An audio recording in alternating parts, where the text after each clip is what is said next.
여러분 안녕하십니까? 국민통일방송 특별기획 5부작 북한 변화의 중심, 시장, 진행의 박용호입니다. 평양에 주택거래소가 생기고 아파트 한 채가 20만 달러에 거래된다는 등 사회주의 북한에서 들려오는 소식은 우리 눈과 귀를 의심할 정도로 만들고 있습니다. 북한에서 시장은 더 이상 쌀 등 곡식을 거래하는 장터로서가 아니라 금융, 서비스, 주택거래, 외환시장 등 북한 주민들이 의식주 모든 영역에 걸쳐서 깊은 영향을 미치고 있습니다. 3부에서는 북한 시장의 부문별 변화 실태를 산업연구원 이석기 박사, 경상대학교 정은희 교수 두 분을 모시고 자세히 알아보도록 하겠습니다. 두 분 나오셔서 고맙습니다.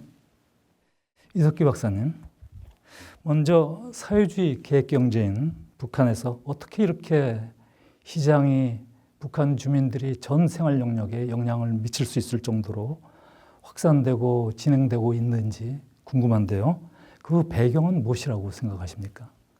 계획경제 약화가 북한 시장화의 근본적인 배경이라고 한다면 북한의 대외경제관계 확대는 이 북한 시장화를 촉진시키는 주요한 요인으로 작용했습니다. 북한의 대외무역은 그 자체로 여러 가지 형태의 시장경제 활동을 유발시키는데요. 예를 들어서 군부가 석탄을 중국에 수출을 하는 권한을 가지게 되는데 이 군부가 스스로 석탄을 채굴할 역량이 없기 때문에 다른 주체들에게 그 석탄을 채굴을 하고 수송을 하고 판매를 하는 부분들을 다른 경제 주체들에게 이렇게 넘깁니다. 이 과정이 다 시장 거래 형태가 되고요. 예를 들어서 어떤 특정한 광산에서 석탄을 얼마를 캐어서 수출을 하도록 요구받는 돈주 같은 경우에는 주민들을 고용을 하고 탐부를 고용을 하고 그 다음에 그렇게 생산된 석탄을 또 수송을 하고 하는 과정에서 시장경제 활동과 연관이 되고 이 과정에서 다시 그 여러 계층의 주민들에게 소득을 발생시킵니다. 이렇게 발생된 소득이 시장에서 수요로 전환이 되기 때문에 대무역의 확대가 바로 북한 시장화를 촉진시키는 작용을 했습니다. 그럼 북한의 그 부문별 실태를 살펴볼까요? 먼저 주택거래에 관해서 살펴보도록 하겠습니다.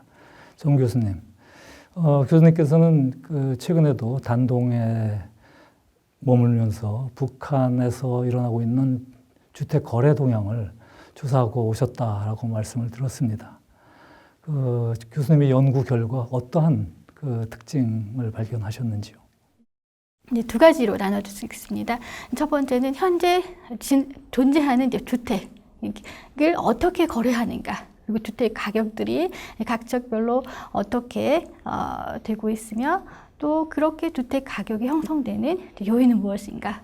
두 번째는 신규 주택입니다. 이제 새로운 부가가치를 창출하는 이 신규 주택에 관한 것인데, 과연 이 신규 주택의 건설 과정이죠. 건설의 그 계획부터 어떻게 토지를 확보를 하고 시공을 어떻게 하고 분양에 이르기까지 그런 과정들을 이제 조사하고 있습니다. 그 과정 중에서 그 건설에 과연 주체가 누구인가 초점을 맞춰서 이제 조사를 진행했습니다. 근데 최근에 큰 특이한 점은 북한에서도 고급 주택이 상당히 이제 늘어나고 있다는 것입니다. 특히 기존에는 주택 그 내장을 다 하는데 내부 인테리어 하는데 주로 이제 북한 자재를 많이 썼다면 지금은 이제 중국 자재로 다 이제 전환을 하기 때문에 아파트가 그만큼 이제 고급화되고 또 가격이 올라가는 그런 추세라고 할 수가 있습니다. 그 두 번째는 이제 건설 부분인데요. 언제부턴가 국가가 아닌 기관 기업소가 그 종업원들의 그 주택을 책임져야 되는 그런 상황에서 아무래도 기관 기업소가 아파트를 지을 때 자재를 충분히 조달을 할 수 없으니까 개인 돈줄을 이제 끌어들였는데 최근에는 이 개인들이 세 번째 형태인데 개인들이 기관의 이름을 빌려서 아파트를 짓는 이제 그런 형태가 조금씩 늘어나고 있다는 것입니다. 네. 그 말씀을 들으니 북한에서도 일종의 민간 협력 차원에서 주택 건설 경기가 붐을 이루고 있다라고 평가를 해볼 수도 있겠는데, 김정은 국방위원회 제1위원장 시대 출범 이후에 대규모 평양에서 아파트 건설 사업도 벌어지고 있고 그러한 이야기를 들었습니다. 그런데 정 교수님, 평양에서 아파트 거래 가격이 물론 비공식적이지만은 한동안 10만 달러의 거래가 이루어지고 있다라고 이야기도 돌기도 했는데, 지금은 20만 달러에 거래되는 아파트가 있다라고 이야기가 전해지기도 하고요. 실제로 그러한 아파트 거래가 많습니까? 제가 지금까지 만나본 이제 탈북자라든지 이제 북중 접경지대를 통해서 봤을 때 대부분의 사람들이 한 차례 혹은 많게는 세 차례, 네 차례 정도의 집을 사고 팔고 한 거래들이 있었습니다. 그리고 이제 평균 이제 아파트를 그러니까 집을 한 번 거래할 때 얼마 정도의 그 화폐가 이제 얼마 정도 돈이 오가는가를 놓고 봤을 때 그것을 이제 그 쌀로 환산을 하면은 이제 톤 단위로 거래가 되더라고요.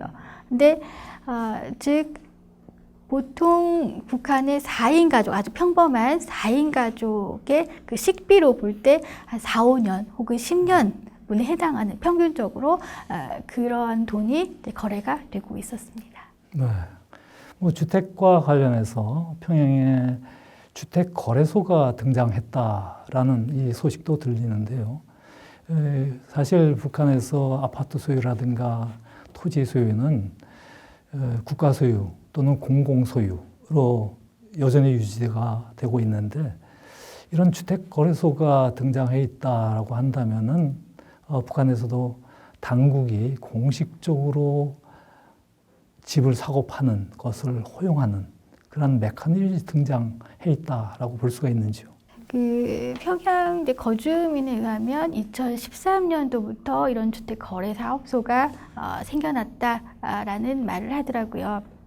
근데 이제 주택 거래 사업소라는 것이 무엇이냐라고 이제 질문을 드렸을 때, 그 집을 사고 싶은 사람이 그 주택 거래 사업소에 미리 돈을 낸다고 합니다. 그럼 미리 돈을 내면은 주택 거래 사업소에서는 이걸 기반으로 해서 아파트를 짓고 이제 아파트가 완공이 되면은 이제 분배를 해주는, 이제 한마디로 말하면 이제 국가 시스템이라고 할 수가 있습니다.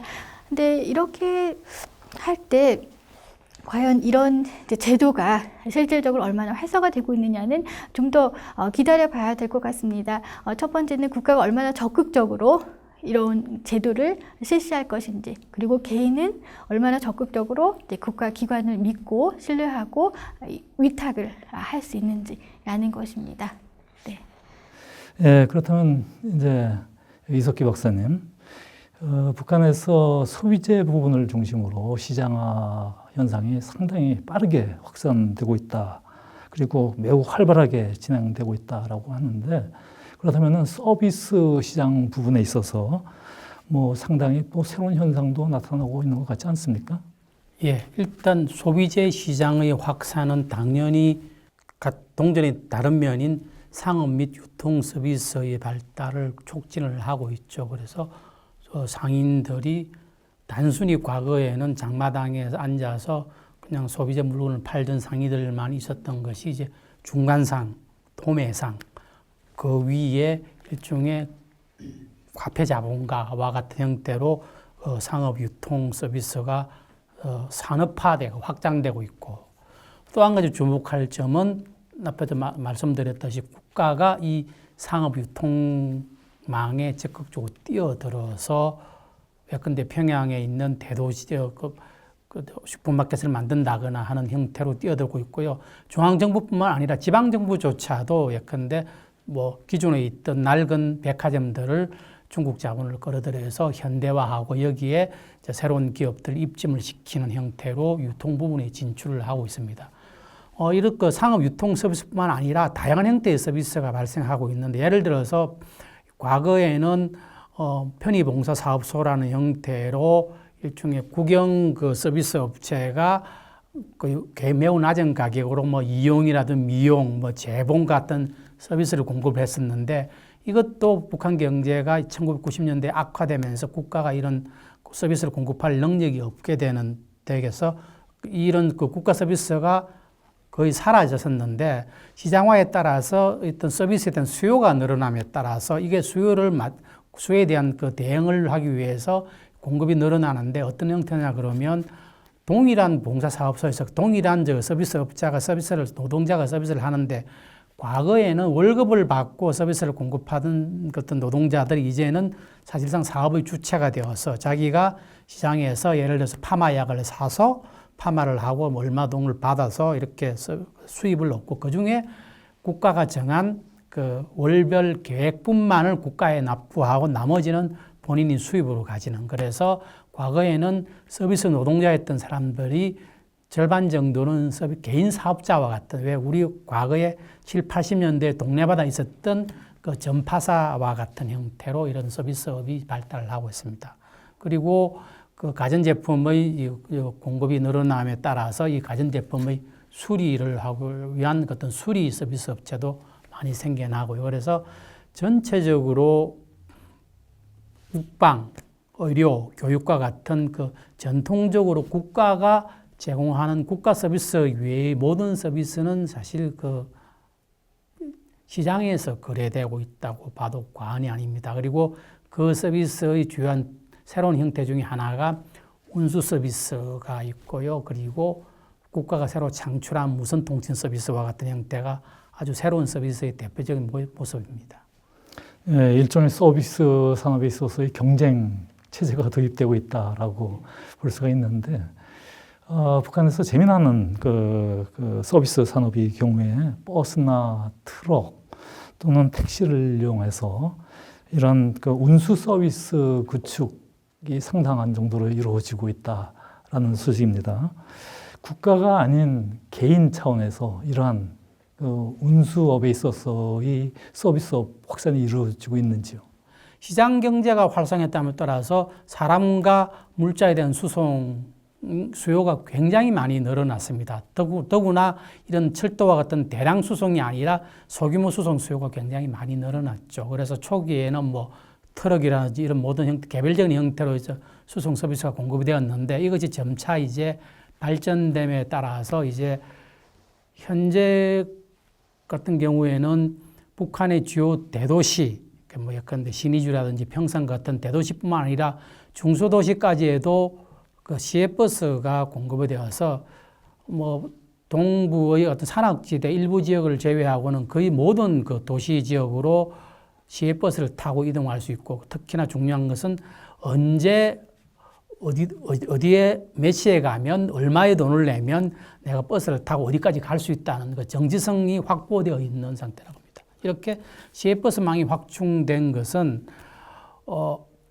구체적인 양태를 보면 기본적으로 한 두 사람 정도가 돈을 모아서 중국에서 중고버스를 사와서 버스를 운영을 하는데, 북한에서는 아까 사회자님이 말씀하셨듯이 개인이 영리 활동을 하는 것은 아직도 법적으로 금지가 되어 있습니다. 그런데 도로수송 서비스는 수요가 늘어나고 공급도 늘어내야 되는데 국가는 이 도로수송을 위해서 투자를 할 여력이 전혀 없는 상태인데, 반면에 개인들은 투자를 할 의지도 있고 어떤 돈도 있고 그다음에 경영 능력도 있는 사람들이 있습니다. 이 두 부분을 지금 매치가 안 돼서 문제되는데, 그래서 현재 일어나는 형태는 대부분 이렇습니다. 개인이 버스를 사서 개인 스스로 운영을 못하니까 국가기관 소속으로 이제 버스를 운영합니다. 예를 들어서 뭐 신의주 도인민위원회 운수사업부라는 형태로 이제 버스가 운영이 되는 것이죠. 이렇게 되면 개인 입장에서는 아주 국가가 보증한 국가기관이니까 안정적으로 투자를 하고 경영을 할 수 있게 되는 거고요. 북한에서 금지된 사적 경영을 할 수 있는 거고, 국가 입장에서는 돈 한 푼 안 들이고 개인 자본을 끌어들여서 어떤 고속버스, 시외버스망을 확충을 하고 더구나 그 시외버스를 통해서 형성된 소득의 일부를 가져갈 수 있게 되는 것이죠. 그래서 국가와 개인 사업자가 일종의 서로 윈윈하는 형태의 타협이 발생했고 그래서 이게 일종의 제도적 모양을 갖추고 있기 때문에 저는 개인적으로 이것이 일종의 제도적 타협이다라고 볼 수 있다고 생각합니다. 그래서 이 제도적 타협 형태가 현재까지는 굉장히 안정적으로 이루어지고 있고 북한에서의 상당 부분의 서비스 사업이 이 제도적 타협을 통해서 자본의 투자가 일어나고 경영이 일어나는 형태로 이루어지고 있습니다. 네, 그러한 그 국가와 민간 영역 간의 일종의 제도적 타협이라고 말씀하셨는데 뭐 앞으로 또 어떻게 변화가 될 것인가 좀 관심을 갖고 지켜봐야 할 것이라고 생각합니다.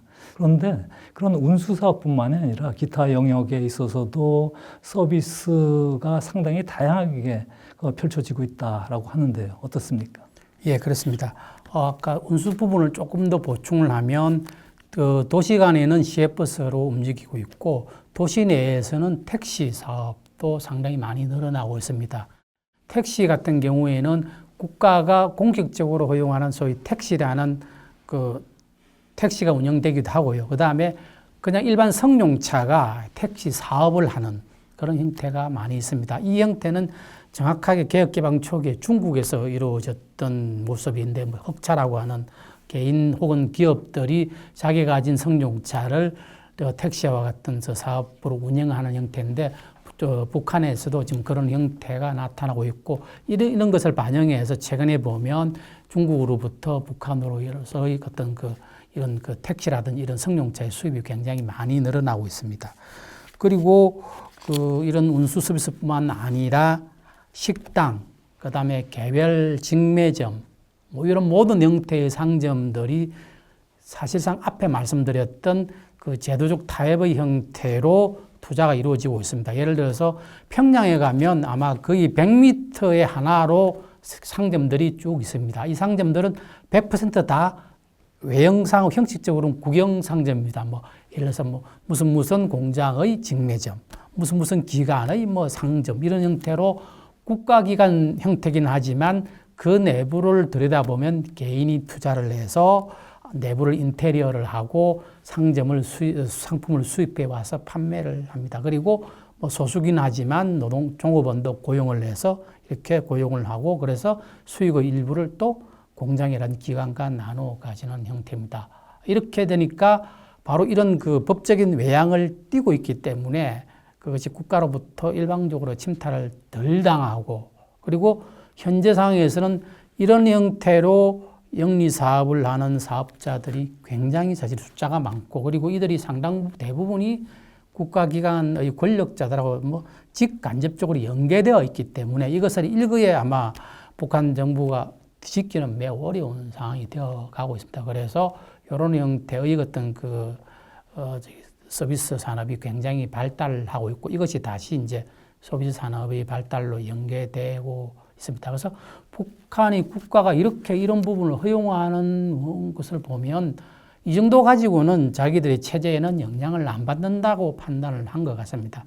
또 한 가지는 이런 상점 서비스 부분도 이제는 과거 얼마 전까지만 해도 국가가 이렇게 제도만 만들어주고 일부만 뜯어먹었는데 지금은 이제 국가가 스스로 이제 여기 경쟁에 뛰어드는 측면도 있습니다. 최근에 나타냈던 붉은 별이라는 일종의 북한판 그 편의점 같은 경우에는 무역회사가 직접 이제 소매 상업에 뛰어든 경우라고 할 수 있는 거거든요. 이 경우 같으면 이제 아까 말씀드린 개인 상점하고 경쟁을 하게 될 거고 국가가 가지는 여러 가지 장점들을 이용해서 아마 좀 더 경쟁 우위를 가지고 이런 경쟁들하고 경쟁을 하게 되고 경우에 따라서는 이제 뭐 상점을 폐쇄를 하는 부분도 나타날 거라고 봅니다. 그래서 이런 어떤 매우 다양한 형태의 시장화가 국가 스스로의 정책하고도 연계되어서 막 다양한 형태로 나타나고 있는 것으로 보입니다. 네, 말씀하신 것을 들으니까 국가 또는 정부가 이제는 스스로 시장화의 주체로서 또 이 소비재 시스템의 행동 에이전트로서 관여하고 있다라는 평가를 낼 수가 있겠는데요. 또 하나 그 북한 서비스 산업의 아주 특징적인 현상이 하나는 무선통신 사업인데요. 우리가 그 이집트의 오라스콤이 북한에 열애전에 그 무선통신 사업에 진출을 해서 뭐 최근에는 북한에 그 휴대전화, 손전화를 가지고 있는 사람들이 뭐 그 손전화의 대수로 기준을 하면은 뭐 300만 대가 넘었다라는 소식도 들리고요. 또 오라스콤 이해의 제2의 무선통신사도 뭐 열었다라는 소식이 들렸는데 그 무선통신사업과 관련해서는 어떻습니까? 초기에는 고려링크에 가입을 하기 위해서는 굉장히 절차가 복잡했고 승인 조건이 까다로웠습니다. 그래서 빨리 무슨 핸드폰을 쓰고 싶은 사람은 뇌물을 줘야만 되었는데 지금은 그 절차를 계속 북한이 간소화시켜서 지금은 오늘 그 고려링크에 등록을 하면 오늘 거의 바로 개통이 되는 거의 우리하고 비슷한 수준으로 지금 절차가 간소화됐거든요. 이것은 무슨 말씀이냐면 국가가 시장을 계속 키우겠다는 의지가 있는 상태입니다. 그래서 뭐 300만이 됐다고 뭐 하는데 그 부분은 뭐 조금 헛수는 조금 있는 것 같습니다. 첫 번째로 보면 고위 당직자들한테는 공짜로 주는데 이 사람들이 불안하니까 따로 사적으로 핸드폰을 쓰니까 2대를 쓰게 되고 또 한 가지는 이 북한의 그 핸드폰 통신 요금 체계가 기본 요금은 굉장히 싸고 기본 요금이 끝나고 나면 그 다음부터는 따로 충전을 해야 되는데 이 부분이 비쌉니다. 그래서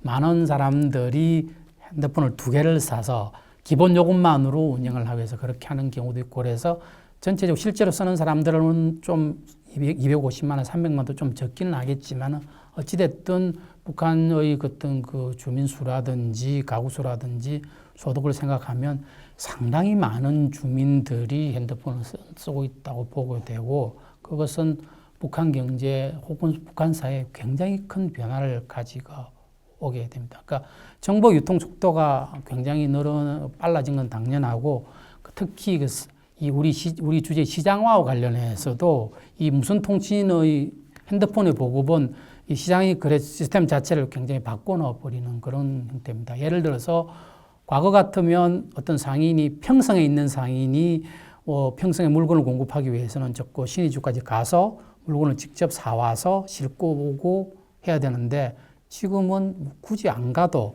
저쪽 신의주에 있는 상인이 핸드폰으로 샘플을 찍어서 이렇게 사진을 전송을 하면 평성에 있는 사람들이 그것을 보고 주문을 한다거나 혹은 조금 더 나아가서 핸드폰은 일종의 원격 결제 시스템 기능까지 좀 한다. 그래서 이 휴대폰은 북한의 어떤 상업 유통 서비스를 굉장히 많이 바꾸어주고 이것은 다시 그 시장에서의 어떤 거래 비용을 굉장히 줄여주어서 어떤 물가를 안정시키고 그것은 다시 소비자의 어떤 그 후생을 높여주는 그런 기능을 하고 있습니다. 그럼 다음 주제로 넘어가서요. 북한에서 이제 금융시장이라든가 또는 외환시장 같은 것도 과거와는 다른 현상으로 발전하고 있다라고 추정을 할 수가 있겠는데, 정 교수님, 그 북한에서 이러한 그 금융시장에 대한 수요가 늘어나가고 한다라고 한다면은 사금융에 대한 수요도 상당히 좀 늘어나고 있을 것 같은데요. 네, 그렇습니다. 일단 뭐 북한 주민들은 은행에서 돈을 이제 빌릴 수가 없으니까 그리고 이제 필요에 의해서 즉 필요가 커지니까 그에 대한 이제 금융시장의 사금융시장의 공급도 늘어나고 있는 것인데요. 사실 이 사금융시장의 기원을 이제 다시 거슬러 올라 보면은 이제 환전입니다. 이제 외화로 환전하기 위해서 혹은 환치기를 위해서 태어났는데 이제 고난행군 이후로 배급제가 붕괴가 되면서 이제 나도 장사를 해야만 이제 먹고 살아야 하기 때문에 또 고리대여금이 발달합니다. 이자를 얼마를 주고 이제 돈을 빌리는 그런 형태가 또 상당히 많이 커졌습니다. 근데 최근에 변화 중에 하나가 단지 그냥 돈을 빌려주고 이자를 받는 그런 고리대여에 그치지 않고 이 돈을 그 장롱성의 돈이 투자로 전환할 수 있는 그런 투자처로 이제 돈이 옮겨가고 있다라는 것입니다. 이 돈주들이 과연 이제 북한의 이제 시장화를 위해서 어떠한 그 기능을 하는지, 즉 장롱 속에 돈을 투자로 전환할 수 있는 그런 계기가 생긴다면은 북한의 시장화가 좀 더 앞당겨지지 않을까라는 생각을 해봅니다. 뭐 그럼에도 불구하고 또 일반 북한 주민들이라든가 또 새롭게 장사를 하고자 하는 사람들, 또 많은 자금을 모아서 새롭게 투자를 하고자 하는 이런 집단들의 경우에는 국가 금융기관을 믿지 못하기 때문에 사금융을 활용할 수밖에 없는데, 예를 들어서 북한에서 고리대금업의 경우 뭐 최소 이자가 연 뭐 50%에서 60%가 넘나든다, 뭐 이런 이야기가 있는데 뭐 어떻습니까? 실제 이런 거래가 이루어지고 있는지요? 네, 북한에서 뭐 돈을 빌리면 당연히 이제 이자를 주는 그런 형태가 있는데요. 여기서는 뭐 50에서 60%라고 했는데, 일반적으로 이제 평균적으로 놓고 볼 때는 한 10%에서 30% 정도라고 할 수가 있고, 기간은 뭐 한 달에 얼마, 이제 그런 식으로 책정이 되는 것 같습니다. 그런데 만약에 돈을 뭐 몇십만 달러, 뭐 몇만 달러, 거액의 돈을 빌릴 때는 또 이자가 3%로 아주 낮게 내려가는 그런 형태도 있다고 합니다. 네. 결국 두 분 말씀을 들으니까는 북한에서 사금융의 역할이 증대되고 있는 것만은 틀림없는 사실이고요.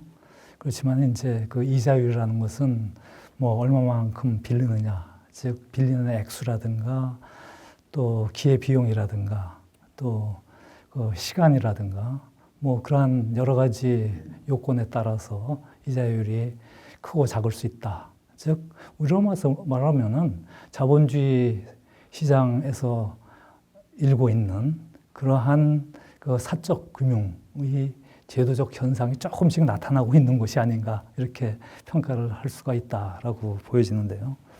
이제 노동시장 문제로 넘어가 볼까요? 이석기 박사님, 사실 북한에서 북한 당국이 뭐 시장화 현상이 북한 당국도 이제 관여를 하는 액터로서 활동자로서 참여를 하고 있습니다만은, 그럼에도 불구하고 명목상은 사회주의 계획경제이기 때문에 여전히 자본시장이라든가 노동시장을 통제하려는 그러한 그 정책을 펼치고 있는데, 그럼에도 불구하고 한편에서는 북한에서 신흥 부자의 경우에는 가정부를 고용하고 있다, 뭐 이런 이야기도 있습니다. 북한의 노동시장의 경우에 뭐 어떤 식으로 최근에 형성되고 있는지요? 가장 활발하게 노동시장이 형성되고 있는 부분은, 그러니까 북한 당국이 사실상 암묵적으로 허용하고 있는 일종의 비정기적인 일시적인 고용, 개인의 일시적인 고용은 거의 아무런 통제를 안 하고 있으니까요. 예를 들어서 뭐 가정부라는 형태는 조금 다르기는 하겠지만, 어떤 그 협동농장원이 자기 떼기밭에서 떼기밭 키우는 농사를 하는데, 뭐 농번기에는 급하게 사람이 필요하다 그러면 시장에 가면 노는 사람 천지니까 가서 몇 명 며칠 고용하고 하는 부분은 다반사로 일어나고 있고, 그 부분에 대해서는 별로 국가도 통제를 하지 않죠. 그렇죠. 먹고 살아야 되니까. 이런 형태니까 소규모로, 그 다음에 일시적으로 일어나는 고용은 굉장히 광범하게 일어나고 있습니다. 그래서 통제도 안 하고, 아까 말씀하신 주택 같은 경우에도 개인이 자기 집을 뭐 개보수하거나 이럴 때 자기 혼자 못하니까 노동자를 고용을 해서 하기도 합니다. 그리고 집을 지을 때도 그렇기도 하고요. 뭐 그 정도는 북한선에서는 잘 이루어지고 있고, 그다음에 이제 조금 더 이제 고용의 규모가 커지고 좀 지속 시간이 길어지는 것 같은 경우는 주로 무역업을 관련돼서, 예를 들어서 어떤 돈주가 국가 군대로부터 특정 광산의 석탄을 얼마를 캐어서 공급하는 그거를 계약을 맺으면 그 지역에 있는 탐부들을 고용을 해서 임금을 주고 고용을 해서 이제 석탄을 캐서 공급을 하니까 여기서도 고정적인 거래가 공급이 일어나게 됩니다. 이 부분 그렇고, 또 한 가지 이제 가장 앞선 부분은 예컨대 평성에 있는 이런 그 개인적인 생산업체가 이제 노동자를 고용을 해서 이때는 굉장히 제법 큰 규모 수십 명의 노동자를 고정적으로 고용을 하게 되죠. 일종의 이건 뭐 시장의 자본주의 시장에서의 노동계약과 거의 유사한 형태로 고용을 하게 되는 형태도 나타나고, 근데 매우 다양하게 나타나는데 보면 점점점 규모가 커지고 어떤 지속성이 길어지는 노동 계약일수록 국가의 통제가 점점점 강해집니다. 오늘 우리가 이제 서비스 시장이라든가 또는 주택 시장, 또 금융 시장, 외환 시장에 대해서는 깊이 말씀을 나누지는 못했습니다만은 북한 시장의 여러 구체적인 부분에 걸쳐서 자세한 그 변화 과정을 두 분 말씀을 통해서 잘 알 수가 있었습니다. 이러한 그 변화 과정을 통해서 우리가 특히 주목해서 보아야 할 점은 무엇인지 뭐 한 말씀 쭉 해주시죠. 저는 이렇게 표현을 합니다. 북한 경제를 보면 사람이 두 다리로 일단 서 있는데 그 짝다리라 그러잖아요. 한쪽에 조금 무게를 더 싣고 있는 상태로 지금 북한 경제가 서 있다. 그러니까 예컨대 오른쪽이 계획 경제고 왼쪽이 시장 경제라 그러면 이 사람, 북한이라는 사람은 왼쪽 다리에 힘을 많이 주고 서 있는 형태라고 보면 되겠습니다. 그래서 예를 들어 이 사람을 오른쪽으로 밀라 그러면 굉장히 많은 힘을 줘야만 오른쪽으로 조금 움직이는데 그 힘을 놔버리면 다시 왼쪽으로 훅 가버리죠. 그게 저는 2009년도에 화폐개혁 조치라고 생각해요. 억지로 오른쪽이랑 계획경제로 밀어봤는데 다 안 밀리고 다시 밀려왔는데 이 상태에서 왼쪽으로만 살짝 밀고 훅 가는 상태입니다. 그게 272 조치고 지금 현재 뭐 628 조치가 되었든 아마 530 조치가 되었든 정확하게는 뭐가 될지 모르지만 아마 그것도 결국은 이 시장 경제 방향으로 나아가는 있을 겁니다. 다만 근데 현재 상태에서 앞에 말씀드렸지만은 현재의 북한 경제에 진행되고 있는 시장 경제가 북한을 어떤 그 체제를 바꿀 정도는 현재는 아닌 것이고, 그리고 더구나 적어도 일정 기간 동안은 현재의 시장화가 북한 정권의 기반을 오히려 튼튼하게 해주는 측면도 있다. 분명히 있다. 그 부분은 우리가 사실은 인정을 하고 들어가야 된다. 북한의 시장화를 촉진하는 것은 우리가 북한의 체제를 흔들기 위해서가 아니라 현실적으로 북한에서 살아가고 있는 북한 주민들의 생활을 안정시키고 개선시키고 또 북한 경제를 발전시키고 또 남북 경협을 할 수 있는 기반을 갖춘다는 측면에서 북한의 시장화 우리는 접근해야 될 거라고 생각이 됩니다. 그리고 이때 관건이 되는 것은 노동이라든지 혹은 금융 그리고 국영기업이 좀 더 시장에 맞춰서 생활할 수 있는 어떤 제도적 변화를 우리가 어떻게 북한을 유도할 수 있는가 하는 부분인 것 같습니다. 말씀 잘 들었습니다. 두 분 나와주셔서 감사합니다.